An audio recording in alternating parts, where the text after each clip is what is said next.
Hello everyone, welcome back or welcome for the first time.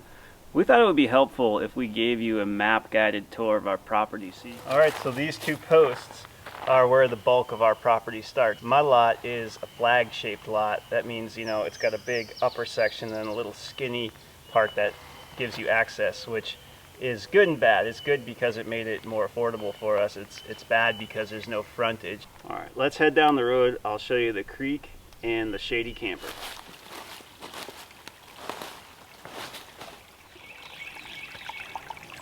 Alright, now we're in the creek. For the 6 years that we've owned this property, it's run year round, although it does slow to a very minimal trickle in the late summer.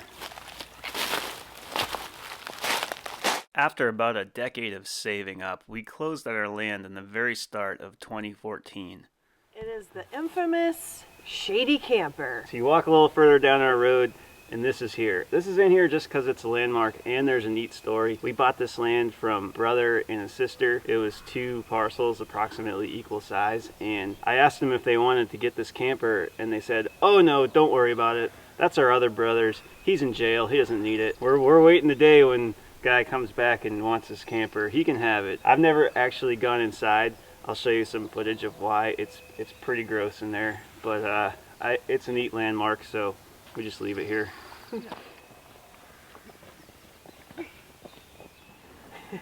All right, we made it about halfway up the hill, and this part of the property is significant just because it poses such a challenge for us. It's hard to show the steepness of the grade on video, but it's probably about a 25 or 30% grade.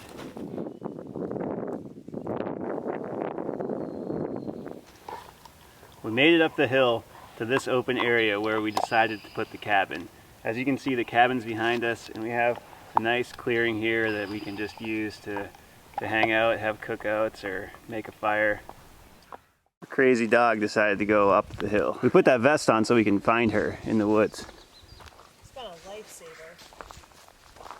She blends in. Come here, buddy. You want a treat?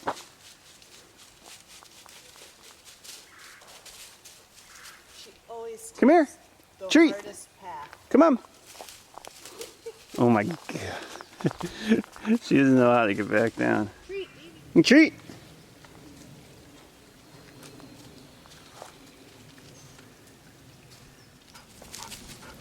She's gotta come up for a second. There you go. Good girl. Oh, what's that? Oh, you got that fast. A treat. You another one? You another one?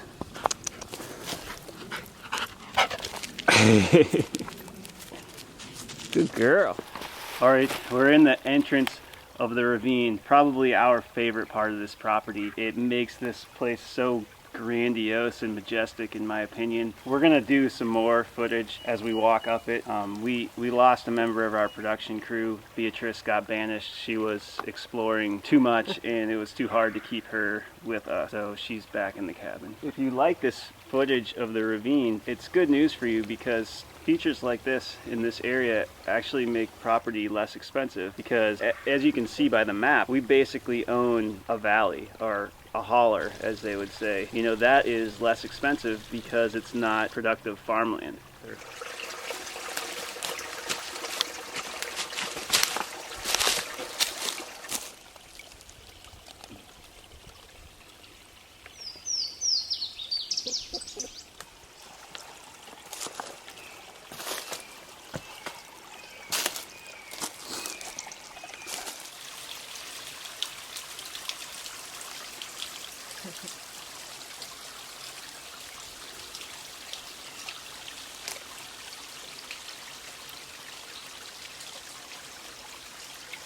And this is probably our favorite spot on the whole property. We just got in the frame so you could get a sense of scale.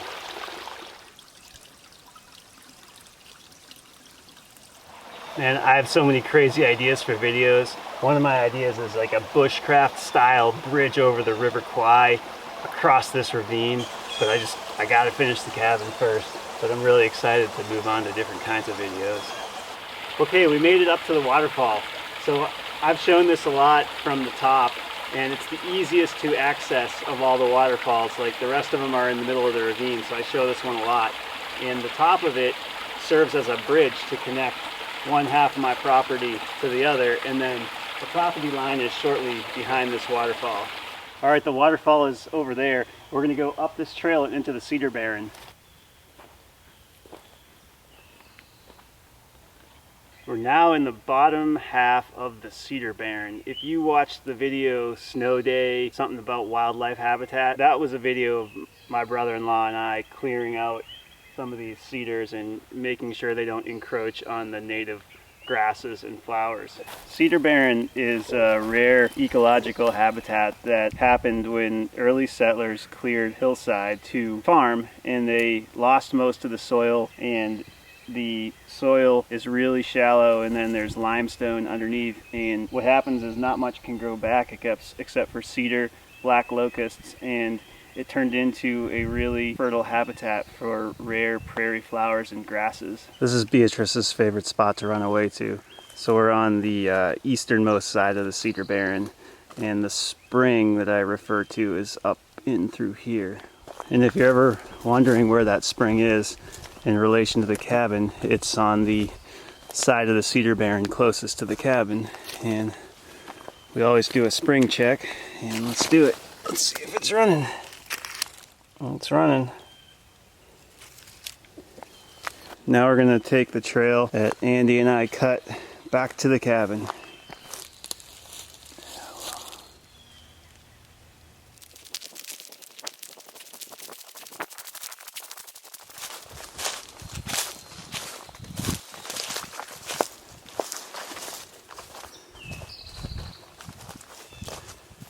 And here we are, back behind the cabin. Recognize that ramp? Okay, from the back of the cabin, we're gonna hike up to the top of the hill, and then we're gonna go over to the Hardwood Forest. So while we walk, I'll give you guys some more info about our land. One of the most common questions we get asked is, where is your land? And it's somewhere in the Ohio River Valley region. Another question we get asked a lot is how much did it cost? Back in 2014, this cost us a little bit over $1,000 per acre. We financed part of it through Farm Credit Services of Mid-America. So I think these are early buttercups, and they're endangered in my area, as far as I know. And then I believe that these are Mayapples, and my neighbor told me that where you see Mayapples, a lot of times you'll find ginseng close by. Don't know.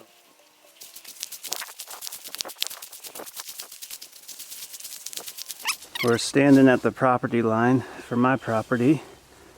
There's a really big flat plateau up over that cliff where the water from my spring comes from. And then this is a nice time of year because you can kind of still see through the trees and see the view.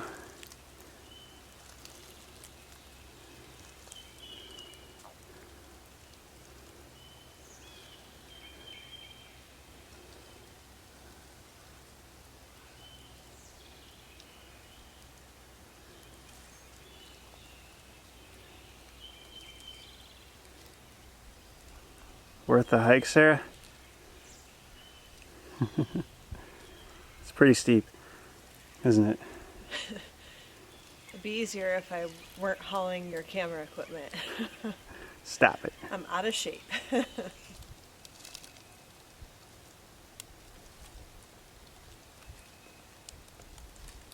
Okay, now we're in the part of our property that we refer to as the Hardwood Forest. You can see that it's a lot more open. There's not as much brush growing on the ground. The deciduous leaf trees block out the sun, so it's easier to walk and hike through this part. And you know, we've got some bigger trees in here. The history of our land, so far as we can tell, it was purchased as a larger farm, 275 acres, and at that point, this was in the early 1990s, they probably took all the valuable timber off the property, subdivided it, and then sold all the lots for a lot more than they bought the farm for in the first place. And so we have two of those quote-unquote lots. And we just emerged out of the Hardwood Forest back to the clearing where the cabin is. And there's the road. Hey, I just want to let you guys know that I commissioned a very talented local artist named Amanda Grieve to make this map for me, and she also made my logo. If you need any artwork for any of your projects, I'm going to put her website in the description. Alright, well I hope you found that enjoyable. If you're curious about this cabin or anything else we're doing out here, check out some of our other videos. We've got videos of almost every aspect of building this cabin and working on our road and doing some stuff around this property. So I'd appreciate it if you like, subscribe, and hit notify. And thanks for watching. We'll see you next time.